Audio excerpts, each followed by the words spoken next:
What's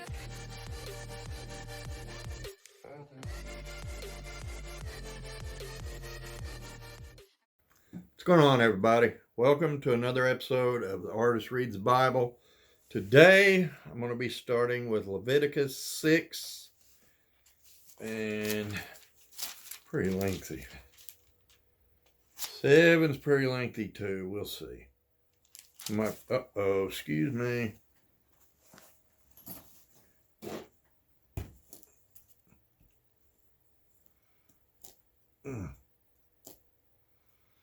There was a wasp right there. Yeah, that would not have been well or good. Oh my gosh. That could have been pretty bad. I started this. Hold on. Messed up my TV too in the process. What? Oh. There you go. I apologize about that. I seen something out of the corner of my eye coming up, and I was like, what is that, spider? I was like, ooh, that's a wasp. Nope. I forgot I opened the windows today because it was 63, 64 degrees today. And decided to get some fresh air up in here. It must have got in because our screens have just tiny itty bitty little gaps. And I guess he squeaked through there. I don't know. Yeah, that about became a bad situation.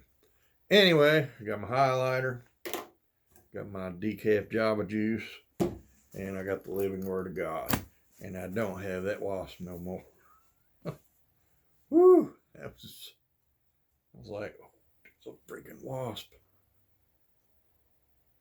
I get these glasses off and we will get going.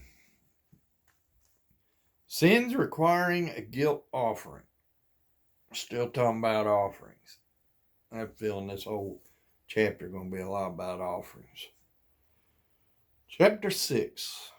Then the Lord said to Moses, suppose one of you sins against your associate and is unfaithful to the Lord. Suppose you cheat in a deal involving a security deposit, or you steal or commit fraud, or you find lost property and lie about it, or you lie while swearing to tell the truth, or you commit any other such sin. If you have sinned in any of these ways, you are guilty. You must give back whatever you stole, or the money you took by extortion, or the security deposit, or the lost property you found, or anything obtained by swearing falsely. You must make restitution by paying the full price, plus an additional 20% to the person you have harmed. Boy, if lawyers and our government and both city, county, state, federal, a lot of these other organizations had to pay back what they stole from you, plus 20%, they'd all be broke, wouldn't they? On the same day, you must present a guilt offering. As a guilt offering to the Lord, you must bring to the priest your own ram with no defects, or you may buy one of equal value. Through this process, the priest will purify you before the Lord, making you right with him, and you will be forgiven for any of these sins you have committed. Then the Lord said to Moses, give Aaron and his sons the following instructions regarding the burnt offering. The burnt offering must be left on top of the altar until the next morning, and the fire on the altar must be kept burning all night. In the morning, after the priest on duty has put on his official linen clothing and linen undergarments, he must clean out the ashes of the burnt offering and put them beside the altar. Then he must take off these garments, change back into his regular clothes, and carry the ashes outside the camp to a place that is ceremonially,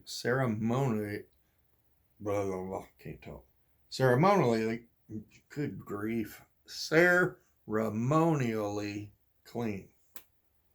Whew, finally got it. Meanwhile, the fire on the altar must be kept burning. It must never go out. Each morning the priest will add fresh wood to the fire and arrange the burnt offering on it. He will then burn the fat of the peace offerings on it. Remember, the fire must be kept burning on the altar at all times. It must never go out. These are the instructions regarding the grain offering. Aaron's sons must present this offering to the Lord in front of the altar. The priest on duty will take from the grain offering a handful of the choice flour moistened with olive oil, together with all the frankincense. He will burn this representative portion on the altar as a pleasing aroma to the Lord. Aaron and his sons may eat the rest of the flour, but it must be baked without yeast and eaten in a sacred place within the courtyard of the tabernacle. Remember, it must never be prepared with yeast. I have given it to the priest as their share of the special gifts presented to me. Like the sin offering and the guilt offering, it is most holy. Any of Aaron's male descendants may eat from the special gifts presented to the Lord. This is their permanent right from generation to generation. Anyone or anything that touches these offerings will become holy. Then the Lord said to Moses, on the day Aaron and his sons are anointed, they must present to the Lord the standard grain offering of 2 quarts of choice flour, half to be offered in the morning and half to be offered in the evening. It must be carefully mixed with olive oil and cooked on a griddle.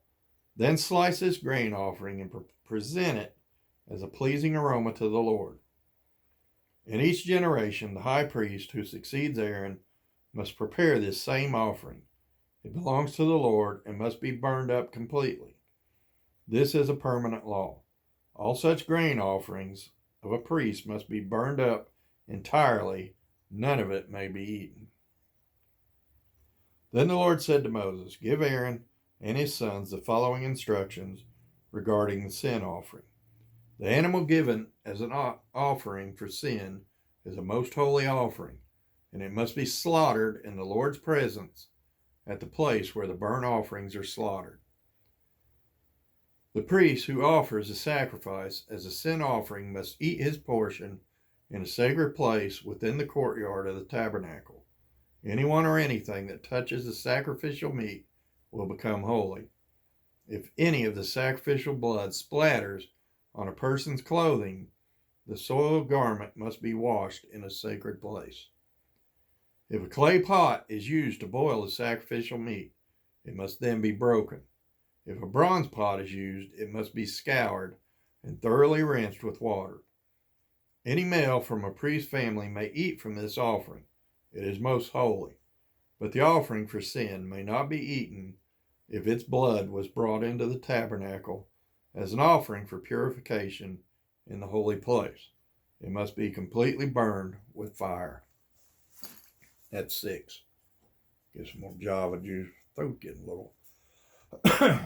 And my allergies are acting up. Oh my Lord, I tell y'all something. I was exercising today on this beast of burden right here, this treadmill. And I told y'all earlier episode that I sneeze every day. I think it's my allergies. I don't know. And I never used to have allergies as a kid growing up. Well, I had to penicillin and sulfa drugs, but that was it. Not to grass, trees, dust, pets, anything like that.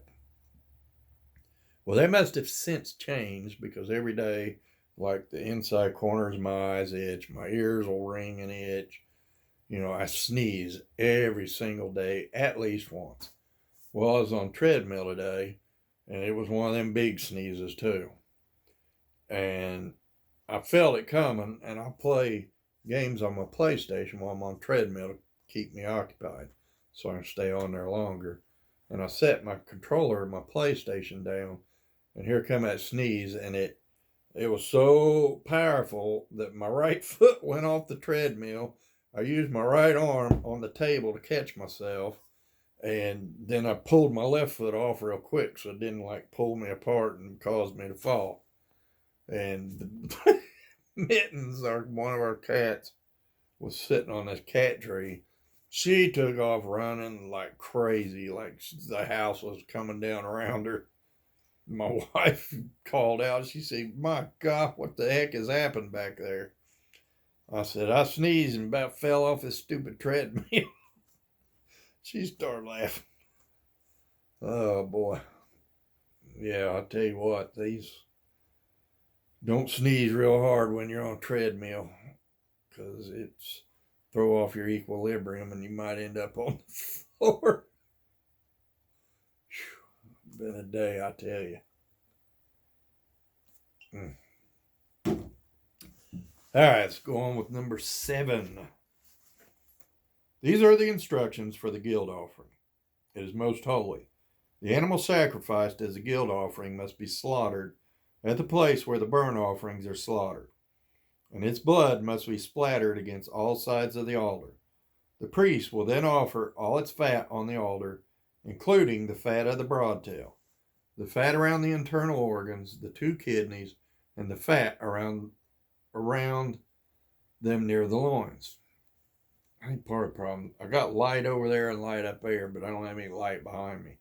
So because I have this cover, it's kind of dark. I think that's why I'm having trouble reading a little bit. Around them, near the loins, and the long lobe of the liver. These are to be removed with the kidneys, and the priest will burn them on the altar as a special gift presented to the Lord. This is the guilt offering. Any male from a priest's family may eat the meat. It must be eaten in a sacred place, for it is most holy. The same instructions apply to both the guilt offering and the sin offering. Both belong to the priest who uses them to purify someone, making that person right with the Lord. In the case of the burnt offering, the priest may keep the hide of the sacrificial animal. Any grain offering that has been baked in an oven, prepared in a pan, or cooked on a griddle belongs to the priest who presents it. All other grain offerings, whether made of dry flour or flour moistened with olive oil, are to be shared equally among all the priests, the descendants of Aaron, which I believe is the Levites. These are the instructions regarding the different kinds of peace offerings that may be presented to the Lord. If you present your peace offering as an expression of thanksgiving, the usual animal sacrifice must be accompanied by various kinds of bread made without yeast, thin cakes mixed with olive oil, wafers spread with oil, and cakes made of choice flour mixed with olive oil. This peace offering of thanksgiving must also be accompanied by loaves of bread made with yeast. One of each kind of bread must be presented as a gift to the Lord. It will then belong to the priest who splatters the blood of the peace offering against the altar. The meat of the peace offering of thanksgiving must be eaten on the same day it is offered. None of it may be saved for the next morning. If you bring an offering to fulfill a vow or as a voluntary offering, the meat must be eaten on the same day the sacrifice is offered. But whatever is left over may be eaten on the second day. Any meat left over until the third day must be completely burned up. If any of the meat from the peace offering is eaten on the third day, the person who presented it will not be accepted by the Lord. You will receive no credit for offering it. But then the meat will be contaminated. By then the meat will be contaminated. If you eat it, you will be punished for your sin. Meat that touches anything ceremonially unclean may not be eaten. Hey, I said it right that time, first time. It must be completely burned up. The rest of the meat may be eaten, but only by people who are ceremonially clean. If you are ceremonially unclean and you eat meat from a peace offering that was presented to the Lord, you will be cut off from the community. If you touch anything that is unclean, whether it is human defilement or an unclean animal or any other unclean, detestable thing, and then eat meat from a peace offering presented to the Lord, you will be cut off from the community because you nasty. It didn't say that.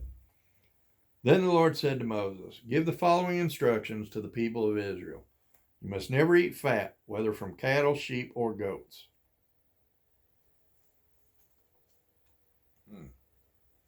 That might be why Michael don't want to eat fat.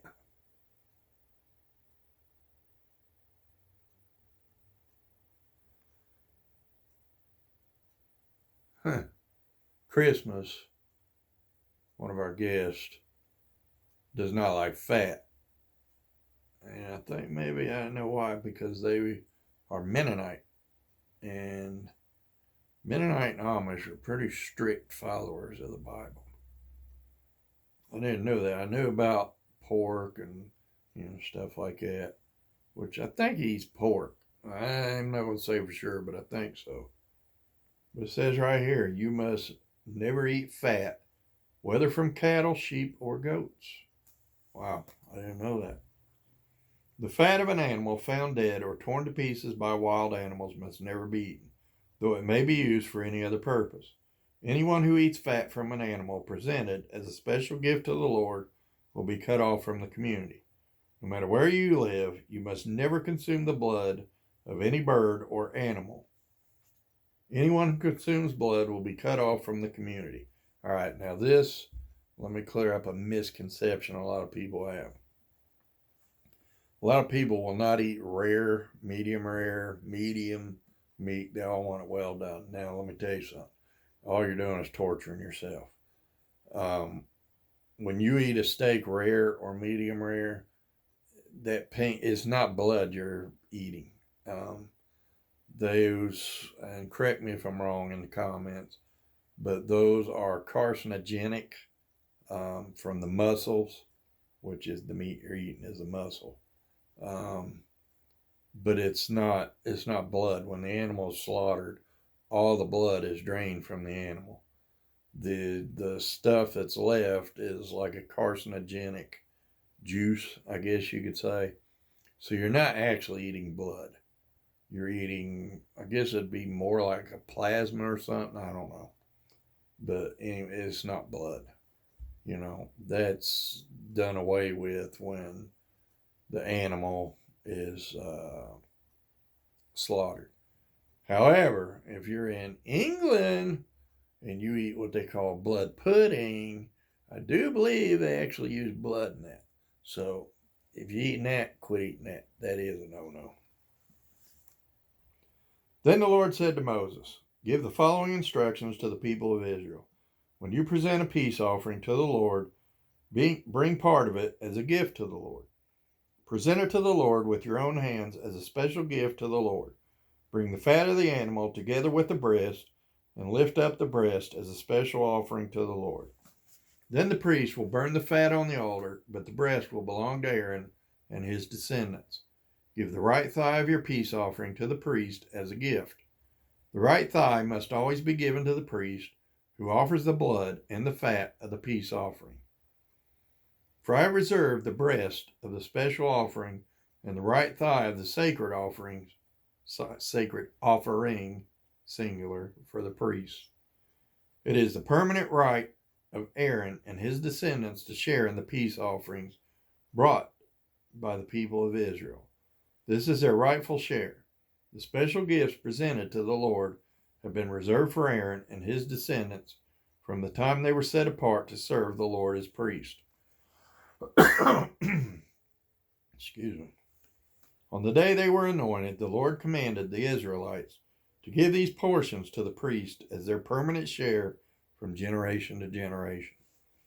These are the instructions for the burnt offering, the grain offering, the sin offering, and the guilt offering, as well as the ordination offering and the peace offering. The Lord gave these instructions to Moses on Mount Sinai when he commanded the Israelites to present their offerings to the Lord in the wilderness of Sinai. And that was 7. We'll stop right there. And that giving the portion to the Levites, that's where you got tithing from, by the way. Because the Levites were not allowed to own land. They were not given a portion of land or anything that the other 11 tribes of Israel received. So therefore, that's where the tithing come in. People would bring them, from their crops, from their herds, from, baked goods, this, that, and that, and that's why the Lord set aside portions for the priest, because the priests didn't have money.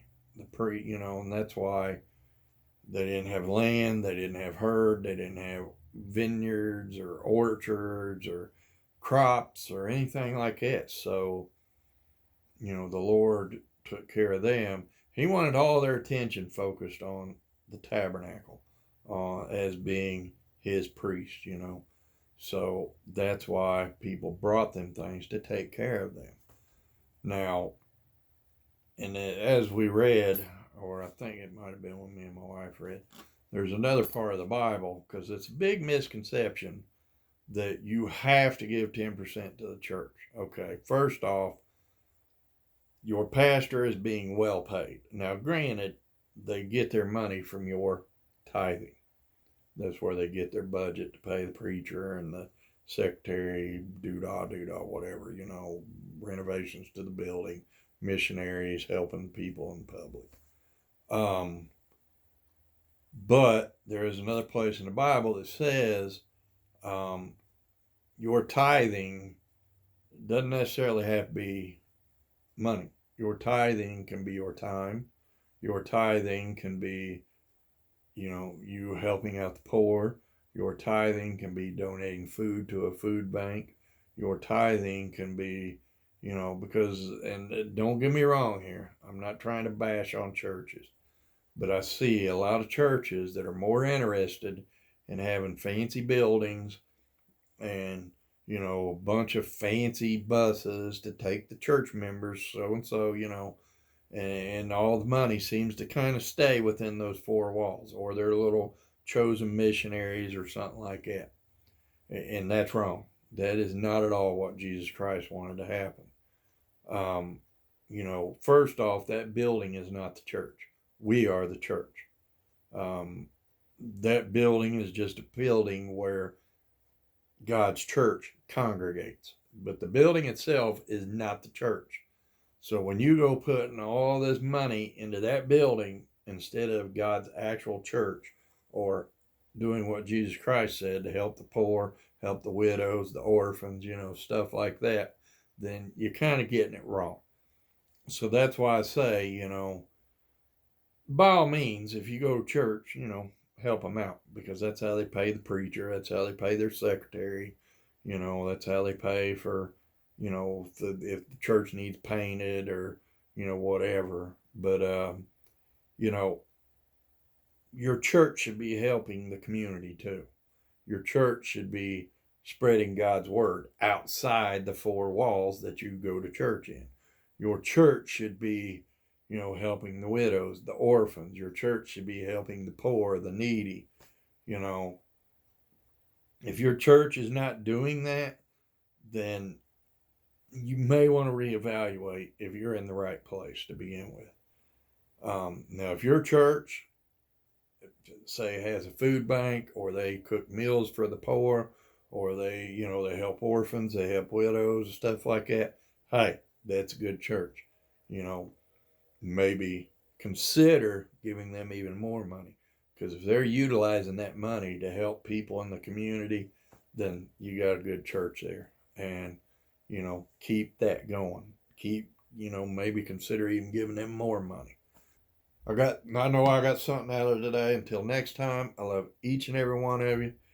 Please, please, please be good to each other. And I'll bring you something again real soon.